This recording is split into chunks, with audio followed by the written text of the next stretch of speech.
Taufik Hidayat resmi terpilih secara aklamasi sebagai Ketua Umum Komite Olahraga Nasional Indonesia atau KONI Provinsi Lampung periode 2025-2030.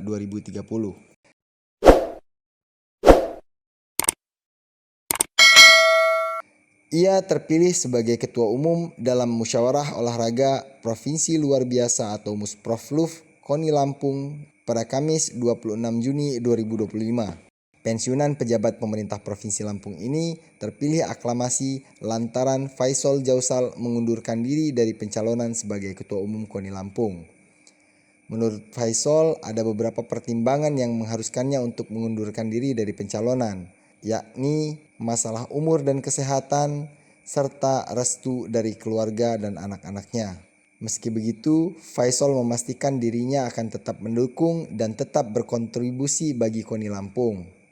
Sementara Taufik Hidayat pasca terpilih sebagai Ketua Umum KONI Lampung berkomitmen bakal membangun sinergi dengan pihak terkait untuk mewujudkan olahraga Provinsi Lampung yang berprestasi di tingkat nasional maupun internasional.